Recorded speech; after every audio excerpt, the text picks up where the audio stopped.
Hi, I'm Pete, and this is an update on the Truncated Icosidodecahedron.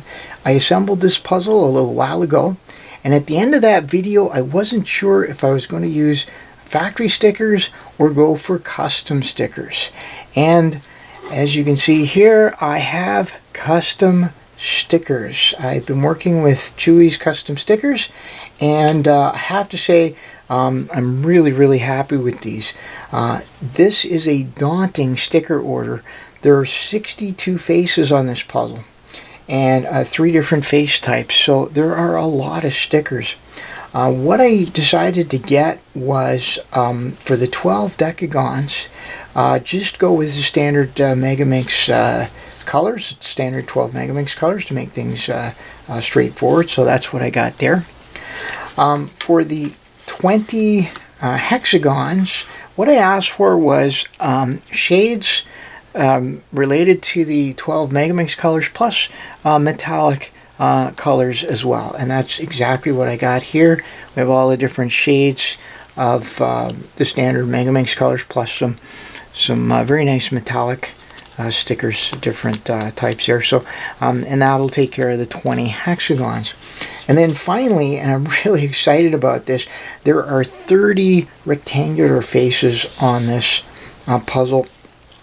Now, we decided to go with carbon fiber for the rectangular faces, so it's textured. I don't know if you can see that. Beautiful stickers. And you'll notice that there are 3 per sheet. So there are only 10 colors of carbon fiber, and so we just went with the same 10 colors repeated 3 times. It's not going to be a problem for the uniqueness of each piece on this puzzle, and I think it will be a really cool look. Now, in terms of how I'm going to sticker the puzzle, I know where the Megamix colors are going to go.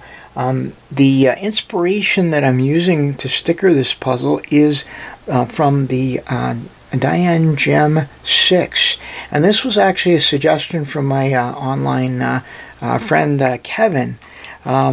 We had some conversations about how I would sticker this puzzle, and what he pointed out to me was that the gem actually has some sort of repeating themes as you go around the puzzle, and then these stickers are in a certain color scheme. When you flip it over, it's a similar color scheme. I kind of like this, so that's what I'm gonna try to go for anyway on this beast of a puzzle.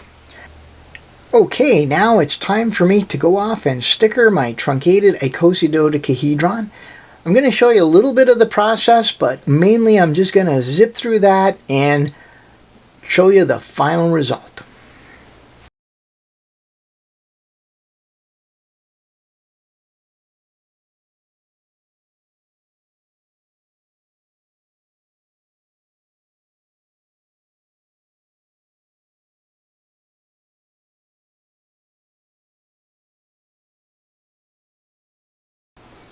Alright, we're back, and the Icosidodecahedron is finally finished. The stickering completely done.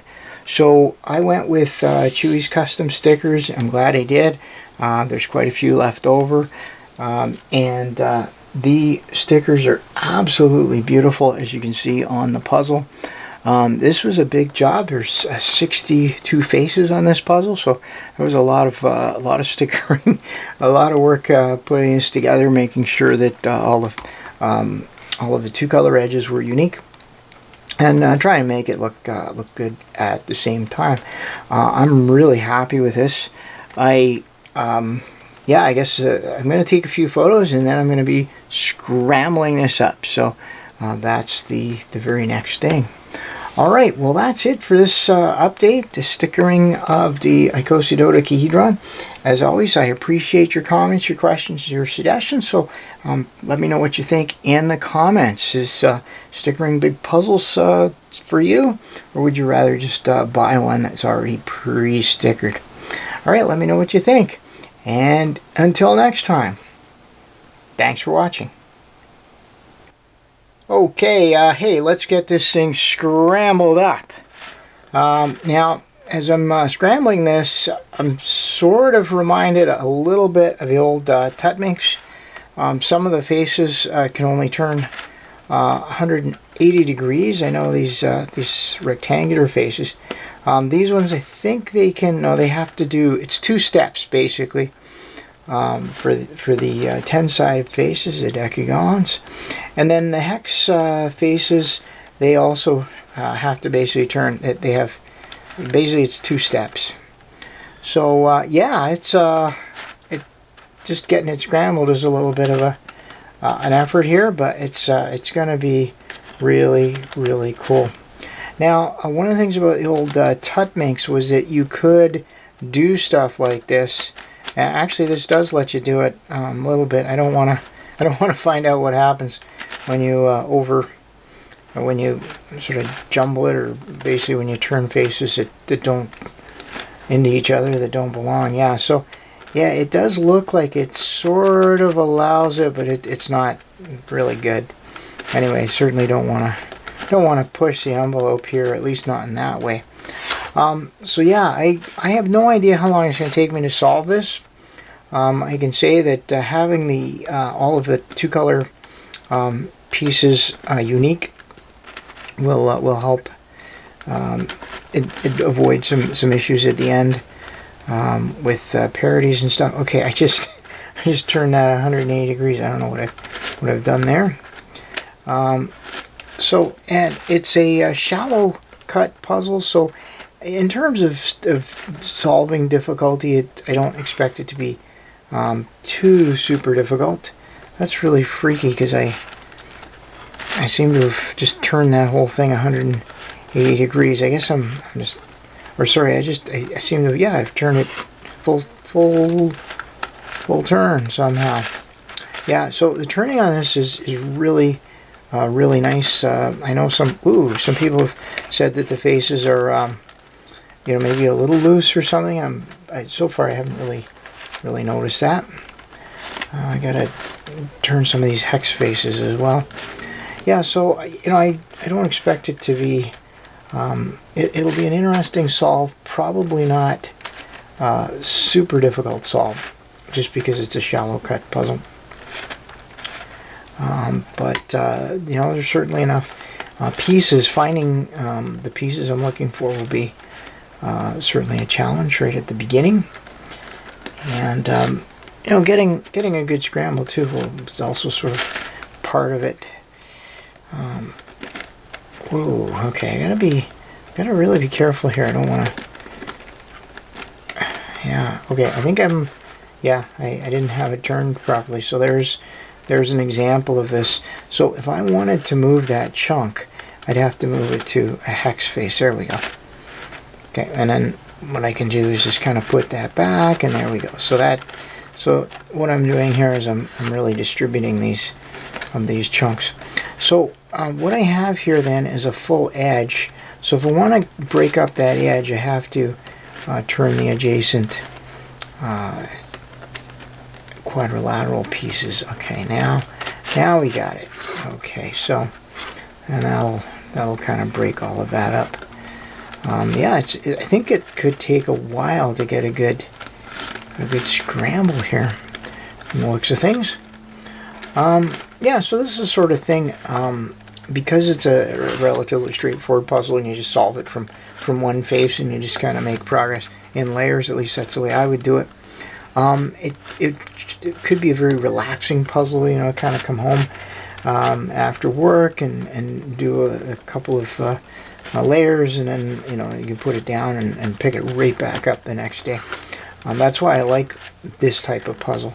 And it's in a class of puzzles. The Tut Minx is one of them, and all of the Minx puzzles are like that, and even the big cubes, which aren't super difficult. You just can do a little bit of them each day. It's probably more obvious when you're watching this if I'm kind of making a mess of the scramble and not really doing it well. Probably a lot easier to see when you're not. Okay. Yeah, so these are good. Now, after I've done this first solve, one of the things I will do, I'm going to go back and glue down some of these caps, just because they do come off quite easily. And one of the things I've already found out the hard way is just if this puzzle goes flying off the, this rolled off the desk, and unfortunately a lot of pieces went flying out of it. It didn't take me very long to put it all back together, but still, that was during the stickering, so it was one of those things. So I'm not sure if having the caps glued down would minimize damage if something like that happened, but I'm sure it couldn't hurt. So, all right, there we go. So now I've seen an interesting thing happening here where I've got 3 of the same color on one side, but different colors on the top. Okay, and I guess I don't really want that there. So just one of those things. Yeah, I'm gonna have to develop an eye for how these things go. So man, I managed to get that piece completely chopped up. Okay, and yes, and so it's got to be a wide piece to a wide piece. There we go. All right, I'm getting this. I'm getting the hang of this scrambling business of this puzzle. Yeah, I think the scramble is going to take quite a while. So I'm not sure how much of this I really need to show. Okay, now that I just I abandoned that turn because I was just basically turning stuff back to where it had been. Well, it's certainly starting to get messed up here. Let's just see if I can. Okay, there we go. Okay, so it's the narrow edges for the hex pieces. In terms of algorithms, I'm just gonna sort of lean on what I know from the Tutminx, which is also very similar to the Megaminx. So I'll use the Tutminx methods as far as it'll take me for the solve. I don't really see a tutorial in the future of this, just because it's not really. I don't know, it would be a very long tutorial, but who knows? Maybe I will. Maybe you'll change my mind and tell me that we really need a tutorial for this puzzle. Okay.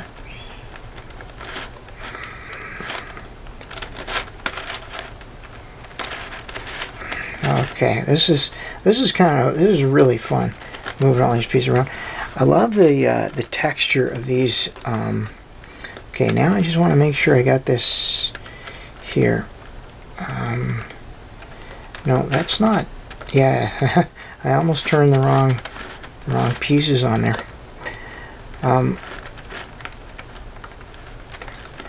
Yeah, I love the texture on these quadrilateral face stickers. They're so good. They stick out quite well. Reminds me a little bit of the checkered stickers that Oliver was offering for the original Tutminx, which made things so much easier. Okay, well that's not gonna fly at all. There we go. That's better, and I'll just turn that, and then we can make these pieces just kind of fly with the wind here. Oh, okay, well I got that piece right back. Yeah, I gotta kind of, I guess I should be a bit more systematic here or something like that. Yeah. Yep, there we go. Whoops. Okay, well, not. There we go. We're getting some progress. So yeah, so you know what? Maybe part of the relaxation is just to spend an evening scrambling this thing, because it certainly is a big scramble. Yeah, this is okay. So that one, I'm just going to send that one on its way. We'll send. Well, I think we can.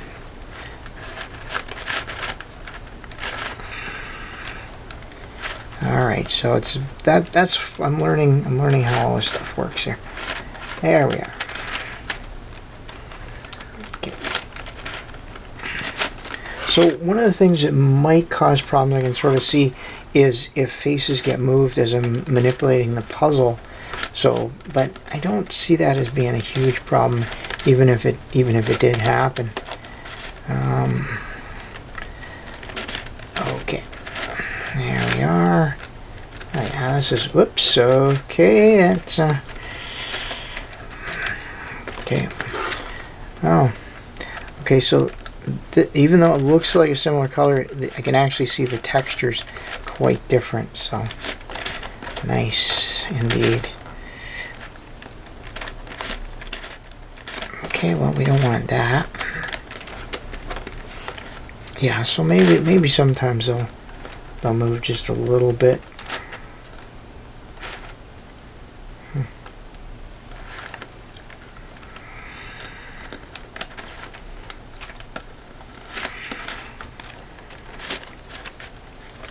Wow, okay. And I can see that maybe I haven't done quite as good a job in this part of the puzzle, but that's fine. It's not gonna cause any real big problems.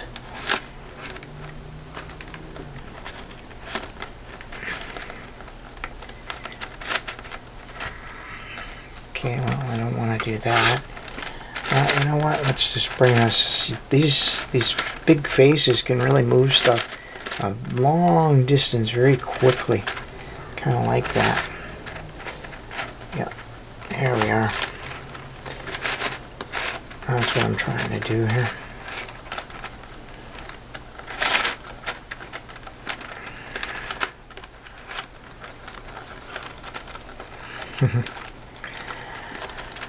Okay, well, you know what? It certainly is quite a long ways towards being scrambled. One thing I have I'm seeing that there are some shades. I think there's no real problem distinguishing the shades. That was it. Incidentally, one of the motivations for getting the custom stickers, besides just wanting to have custom stickers, was just that the factory stickers had some. They were very difficult to peel, to take off the backing sheets. They weren't cut all the way through, and I just noticed on VeryPuzzle's website that they'd actually mentioned that and said that they have better stickers now with their factory puzzles. So you know, it's something to think about. I wouldn't dismiss the factory stickers out of hand. What happened here was sort of a 1-2 combo where I was kind of thought I might like to have custom stickers, and then to top it off, the factory stickers were going to be quite hard to use. So the effort that I had to put into getting the custom stickers was sort of you know, worthwhile for not having to deal with those. Rather, they just weren't cut all the way through, so I would have had to go through and do a fair bit of work to get them, just to peel them off the sheets. So that's it.